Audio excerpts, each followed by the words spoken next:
ओं नमो भगवते वासुदेवाय। नारायणं नमस्कृतं नरं चैव नरोत्तमं देवीं सरस्वती व्यासं ततो जयमुदीरयेत्। मूकं करोति वाचालं पङ्गुं लङ्घयते गिरिं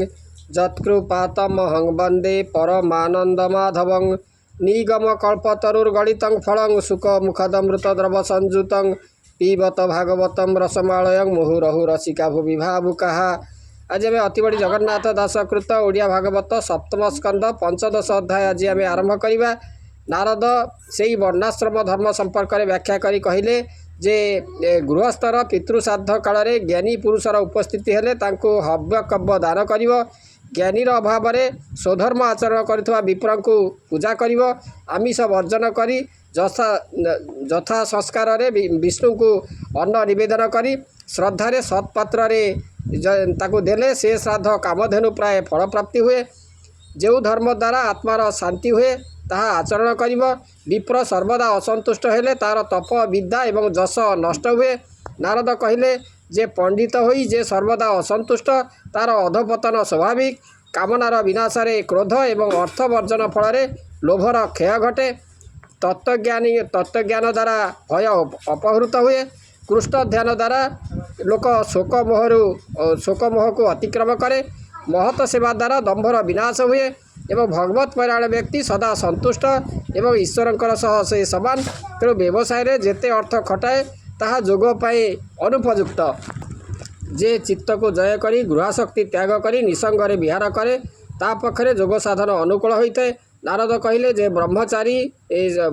जदि ब्रह्मचर्य व्रत त्याग करे, तपस्वी जदि ग्राम रे वास करे, सन्यासी जदि इंद्रियाधीन होई ग्राम रे पशे, एमाने समस्ते आश्रम भ्रष्ट। तेणु देह रूपक रथर 10 इंद्रिय हेउचंती अश्व, मन हेउची तार लगाम, बुद्धि हेउची सारथी, प्राण हेउची अक्ष,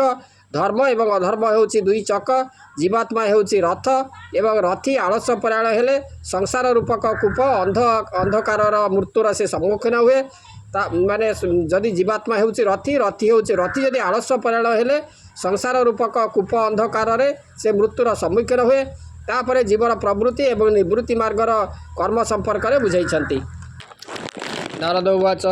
ए 15 वर्णाश्रम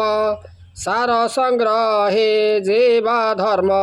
प्राणिक निस्तार कारणे मोक्ष लक्षणे जेवा मणे वर्णित निगम वचने शुण राजन सावधाने ब्राह्मण जेवा कर्मनिष्ठा तपस्वी जतीन्द्र प्रतिष्ठा वेदाध्ययन काल सिद्धि केवानि स्तरे जोग साधि गृहस्थ पितृ श्राद्ध काले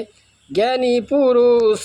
जेवा मिळे ताहांकु हव्य कव्य दान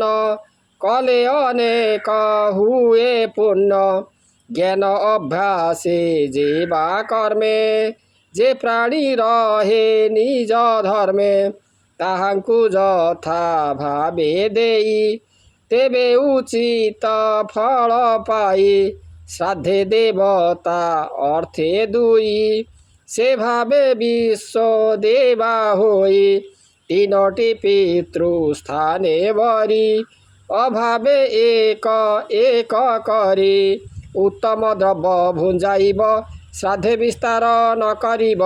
जे द्रव्य देश काल चित्ते मिलिब शास्त्र अनुमते मुनि कुमारी वेद मते पूजिब मन शांति पुते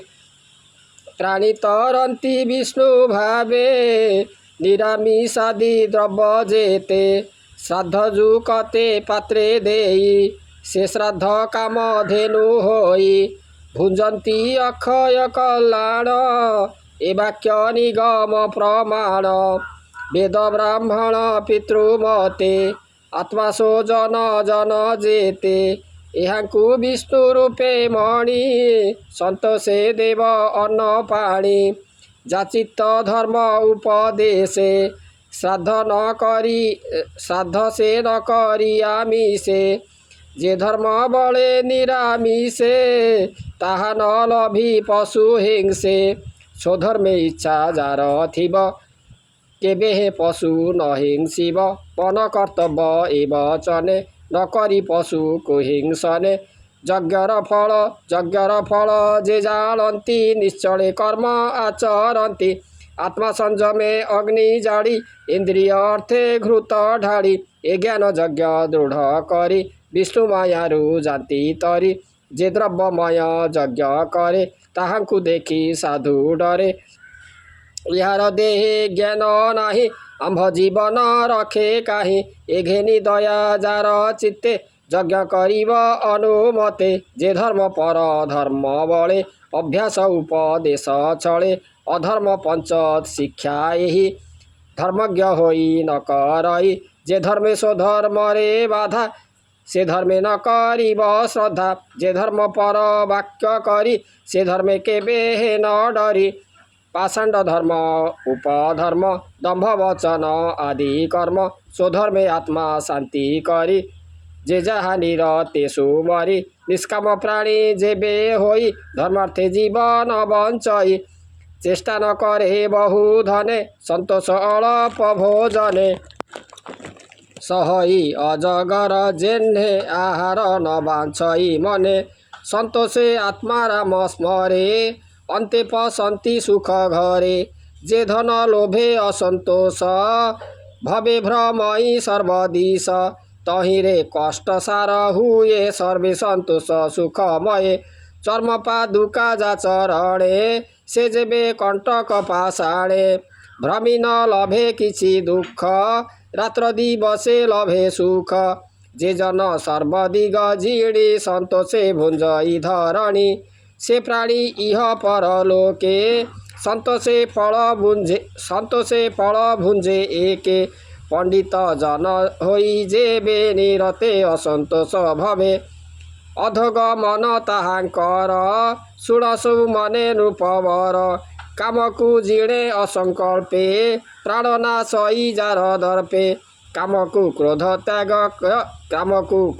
त्याग जये अर्थकु अनर्थ रखए लोभ क्रोध जे तत्व ज्ञाने शोक मोहकु विष्णु ध्याने महत सेवा दम्भ नाशे जे भावे कैवल्य प्रकाशे जोग साधने विघ्न होई ताहांकु मौने खण्डई हिंसाको जीणी काम त्यागे काम जीणई जोग मार्गे प्राणीक भय दया हरे त्रिताप समाधि जोगरे संजमे देहु व्याधि नाशे निद्राको प्राणीक निश्वासे रजतामस सत्तगुणे सत्तको उपशम जीणे गुरु सेवने महादुखे प्राणी तरंती आत्मा सुखे जे गुरु ज्ञान दान देई ताकु जे गुरु ज्ञान दान देई ताकु जे मनुष्य मणई से जेबे धर्म करे देहे न लभे हस्ती स्नान प्राय देखये प्रभु चक्रधर प्रधान पुरुष ईश्वर तांक चरणे सेवा अर्थे केही नुहंती सामरथे ताहांकु नर प्राय मणि अधगतिकी जान्ति प्राणी एकांत धर्म जेबे प्राणी न करे माया मोह जीणे जम नियम साध जेणे निगम वचन प्रमाणे जेबे न भजे नर हरि से नर मध्ये हंती भारी व्रत संकल्पे जेते अर्थ जोगेनु हंती सामरथ एडुए इच्छा मते जेते अनर्थ भजन्ति समस्ते चित्त प्रसन्न जत्न जार निशंके करई विहार निग्रह मन इंद्री दुखे जोग साधई अतिरेके एकांत एक मते थाई अल्प भोगे तोष होई एकांते मन सूची देशे आत्मार आसन उच्छासे पवित्र स्थाने सुख मने आसने बसी बनी मग्ने ओंकार करी उच्चारण आकर्षी चापिब चरण बाम चरण गुह्यद्वारे दक्षिण पाद ता उपरे देईते किब मेरुदण्ड भुञ्जेया मञ्ची जानु दण्ड प्राण पान करी एक साधिब पूरक कुम्भक रेचक करी आत्मासन प्राण संगमे स्थापी मन जावत कर्महीन तेजे तावत संजम न भजे एणु निश्चले स्थापी मन करिब नाशा अग्रे ध्यान अग्निर बले काम बन ज्ञानेश इंद्रिय दहन तहि रखिब मन धरी जोग अभ्यास धीरे करी निर्मल करी चक्षुदार कर्म साधिब निरंतर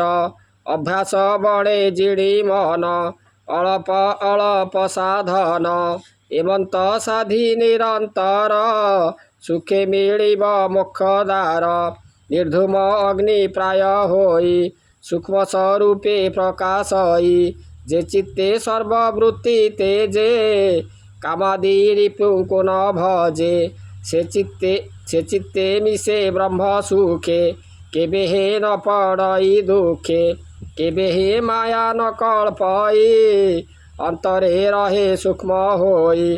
जे प्राणी गृह द्वंद्व तेजे प्रतिज्ञा गति बले भजे उड़ी मिड़ई गृहे जाई सेवई भोग फल पाई ए देहे सुख जे लोड़ती अजरा मर प्राय चिंती जीवन अंते ए शरीर भस्म पूरित धूड़ी सार यहाँ सत प्राय मणि अधर्मे पसंती जे प्राणी ताहाकु बोली मृढ़ गण निष्फल तांकर जीवन गृहस्थ गृह कर्म छाड़ी अन्न आश्रमे लोभ बढ़ी व्रत कुता जे ब्रह्मचारी तपस्वी ग्राम सेवा करी सन्यासी इंद्री लोभे रसे ग्राम गहने जेबे पसे आश्रम भ्रष्ट जेते प्राणी यहाँ आश्रमे न गणी जे धर्म विडम्बन कर्म विष्णु माया रे होती भ्रम बोलती माया रूप धरी ताहांकु संभाषण करी परम ज्ञान पथे चिंती जे आत्मा गति न जाणती से कि कारणे देह धरे इनर संसार व्यवहारे एबे हो शुण युधिष्ठिर इनर शरीर व्यवहार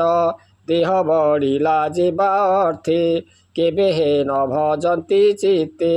विधाता भियाण निर्माण इहा न जाने मूर्ख जन देह को रथ प्राय गढ़ी 10 तुरंग अग्रे जोड़ी 10 इंद्रिय 10 बाजी ता संगे मन देई खंजी शब्द रस रूप गंधे स्पर्शे चले अनुबंधे सारथी पणे बुद्धि रहे ए पंच मार्गे रथ बाहे ए नर देहे बल सत्ते छंद बंधन ईशतंत्रे प्राणी बहंती ए शरीरे दिपंच बाह्य अभ्यंतरे जे प्राणी अज रूप धरी बाहरे भितरे संचरी अधर्म धर्म चक्र दुई मानव अहंकार बही रथे बसाई रथी रूपे कर्मभूषित बल दर्पे प्रणव हस्ते धनु तार आकार उकार मकार जीवकु तार रूप करी प्रणव हस्ते धनु धरी परम आत्मा करी लक्ष नाराच बिंधई प्रत्यक्ष